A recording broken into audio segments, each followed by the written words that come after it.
जितने राउंड हुए हैं बीजेपी का आकलन क्या है आपका? अच्छी तरीके से कंफर्टेबल मेजॉरिटी के साथ भारतीय जनता पार्टी आ। एक आकलन ये है कि अगर हर राउंड में पिछली बारी से 10-10 सीटें कम करके आके तो बीजेपी का नंबर 230-40 के आसपास हम 300 प्लस जाने वाले हैं। 300 प्लस जाने वाले हैं, यानी आप 325 जो पहला था और ये जो लोग आकलन लगा रहे हैं जी, ये न्यूमेरिकल लगा रहे हैं, ये केमिस्ट्री नहीं देख रहे हैं।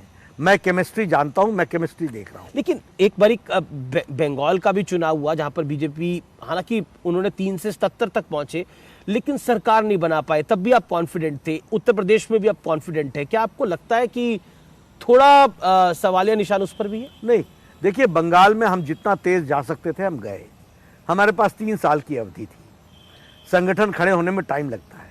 बंगाल छोटी स्टेट नहीं है, बड़ी स्टेट है। उस स्टेट में अगर हम 3 से 77 जा सकते हैं तो this is the fast which we could गो।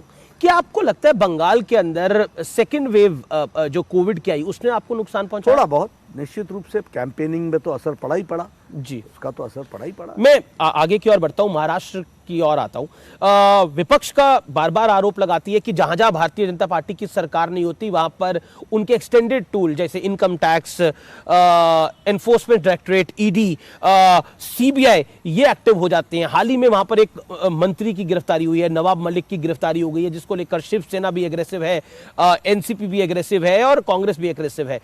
दोनों ने एक साझा मार्च भी निकाला है। क्या कहना चाहते हैं आप? देखिए, मेरा बड़ा स्पष्ट शब्दों में कहना है, भारतीय जनता पार्टी एनडीए की सरकार मोदी जी के नेतृत्व में सभी इंस्टीट्यूशंस की इंडिपेंडेंस को बरकरार रख करके काम में जुटती है।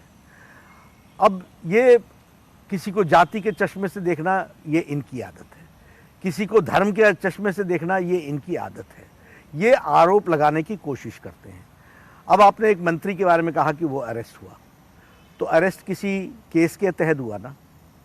कोर्ट ने कहा ना कि इनको अरेस्ट कीजिए, कोर्ट ने दिया ना जुडिशियल रिमांड और पुलिस रिमांड। तो कोई ना कोई ईडी रिमांड, ईडी ने डिमांड की तो कोर्ट ने दी ना। जी, कोर्ट ने दी। इसके कंटेंट पर क्यों नहीं बोलते? किसी एक आदमी को उनका तो कहना है एवरीथिंग इज फिक्स। कोई इंस्टीट्यूशन अंदर कर देता है। मतलब जब आप चुनाव जीत जाते हो तो ईवीएम बहुत अच्छा है और जब आप चुनाव हार जाते हो तो ईवीएम बहुत गड़बड़ है। ये कौन सा खेल है भाई? ये तो वही वाली बात हो गई कि जब आपके पक्ष में कोर्ट ने किया ना, ईडी इंडिपेंडेंट है, कोर्ट इंडिपेंडेंट है, कोर्ट में ईडी ने केस रखा कि नहीं रखा जी, लेकिन और उन केसेस पर उनको जुडिशियल रिमांड मिली कि नहीं मिली।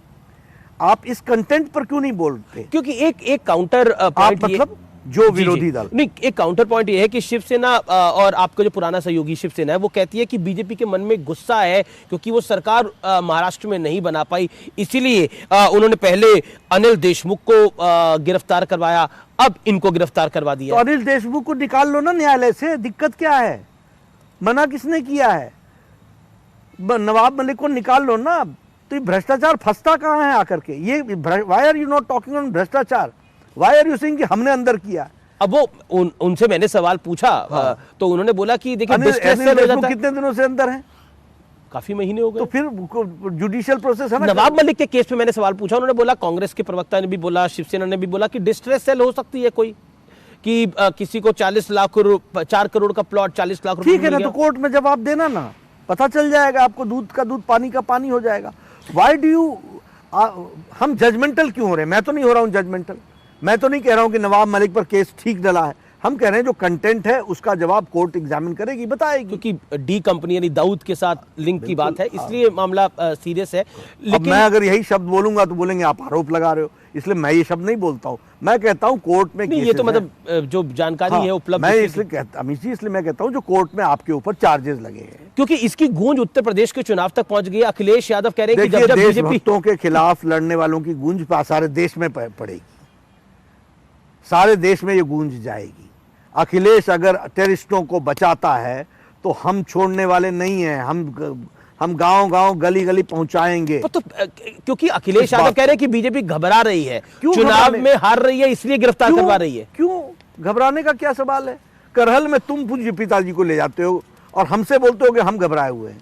तुम्हारे जो लोग बीजेपी को छोड़ करके गए उन्होंने अपनी कंसेंसी छोड़ दी और घबराए हुए हम दिख रहे हैं कि ये क्या मतलब है? मेरे तो वो कह रहे हैं आप एजेंसियों का बेजा इस्तेमाल कर रहे हैं। एजेंसीज में कहाँ आती है? आपको विधानसभा आपने अपनी सीट छोड़ दी और एक सीट पर आप गए और वहां पर आपको पूज्य पिताजी को लाना पड़ा, इसमें एजेंसी कहाँ आती है? इसमें तो लोग आते हैं। ईडी और आईटी की बात कर रहे हैं। ईडी नहीं, मैं तो बात कर रहा हूं कि घबराया कौन है। आप देखिए, अब आपने कहा कि अखिलेश जी उत्तर प्रदेश का चुनाव कहां लड़ रहे हो, तो अभी तक करहल का चुनाव लड़ रहे थे। अपने पूज्य पिताजी को क्यों लाना पड़ा, मेरे को समझाइए तो जरा सा। उनके पिताजी अब चुनाव प्रचार में यूज करते हाँ, तो और जगह भी जाते जैसे हैं, आप भी प्रधानमंत्री को यूज करते हैं, अमित शाह को यूज करते हैं। और जगह भी जाते।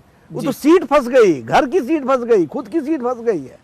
आप क्या कह रहे हैं, करहल की सीट फंसी हुई है? हाँ हाँ, बिल्कुल फंसी हुई है, अच्छे से फंसी हुई है, और इसीलिए मुलायम सिंह जी को लाना पड़ा उनको। ये स्थिति है उनकी, इसीलिए मैंने कहा वो उत्तर प्रदेश का चुनाव फंसी हुई है पर निकल जाएगी। देखिए, जब फंसी हुई होती है तो फिर आपको मालूम है कि नतीजा क्या होता है। जी, तो आप कह रहे हैं एसपी सिंह बघेल जीतेंगे उधर? जी। चलिए, अब मैं आगे एक अगला सवाल, क्योंकि महाराष्ट्र की बात हो रही है, क्योंकि जैसे ही ये अरेस्ट हुआ, शरद राव पवार को ममता बनर्जी ने कॉल किया और बोला कि विपक्ष को अब एकजुट हो जाना चाहिए, क्योंकि आपने बोला कि हम देशभक्त हैं, इसलिए हमें सबसे लड़ाई लड़ना पड़ेगा। किस किस से लड़ेंगे आप? ममता बनर्जी से भी लड़ेंगे, शरद राव पवार से भी लड़ेंगे, अखिलेश यादव से भी लड़ेंगे, अरविंद केजरीवाल से भी लड़ेंगे, राहुल गांधी से भी लड़ेंगे, प्रियंका गांधी से भी लड़ेंगे, महबूबा मुफ्ती से भी लड़ेंगे।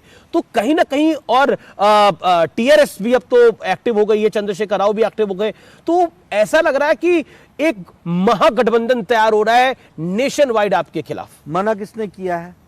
आप इकट्ठे होइए ना। हर चुनाव में अमीश जी, चुनाव के पहले ये भारत भ्रमण पर निकलते हैं, मेरी बात ध्यान से सुनिएगा, और हर चुनाव के नतीजे आने के बाद फिर से ये भारत भ्रमण करते हैं। मना किसने किया है? आप कीजिए ना, ये प्रजातंत्र है।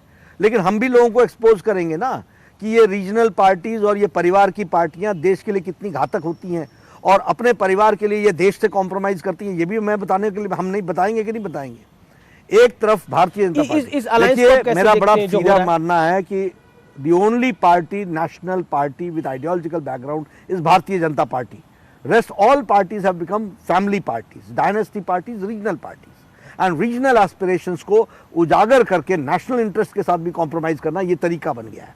अब इसके साथ अगर झगड़ा होना है, आज हो या कल हो या परसों हो, जब हो, होना ही है, और ये हम लड़ने के लिए तैयार हैं ही, हमने लड़ना ही है। पर क्या आपको लगता नहीं है, क्योंकि हाल ही में चंद्रशेखर राव जो थे, उन्होंने शरद राव पवार से, उद्धव ठाकरे से भी मुलाकात करी, और ऐसा लग रहा है कि एक तीसरा मोर्चा, यानी कांग्रेस का अस्तित्व उतना मजबूत नहीं रहा है, तो एक वैकल्पिक मोर्चा भारतीय जनता पार्टी के खिलाफ खड़ा करा जा रहा है। बीच में खबर आई कि वो नीतीश कुमार को भी इसमें शामिल करने की भाई देखिए, जो कि मौजूदा मुख्यमंत्री, प्रजातंत्र है, किसी को भी किसी से मिलने की छूट है।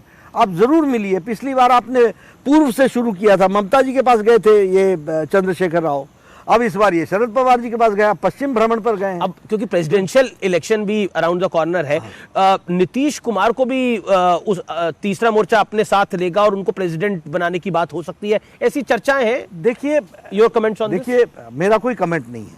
हमारा रिश्ता नीतीश कुमार जी के साथ, हम काम कर रहे हैं बिहार में, वो हमारे मुख्यमंत्री हैं, पूरी ताकत के साथ लगे हैं, पूरे अच्छे तरीके से एनडीए में काम चल रहा है, और इस तरीके की लोगों में संदेह पैदा करना, ये इनका रास्ता हो सकता है। We are a matured party and we are an ideological based party. हम इतने जल्दी इस तरीके के न निष्कर्ष पर आते हैं, न निर्णयों पर आते हैं। हमारी पार्टी बहुत सोच समझ करके ही काम में जुटी। आपके प्रदेश अध्यक्ष है महाराष्ट्र की, चंद्रकांत पाटिल, उन्होंने बयान दिया कि 10 मार्च के बाद महाराष्ट्र में बड़ा बदलाव होगा, यानी सरकार में बदलाव होगा। What you have to say? देखिए, I have not gone through the statement and what intention, लेकिन 10 मार्च के बाद भारतीय जनता पार्टी 4 स्टेट्स में जीत करके फिर से आएगी।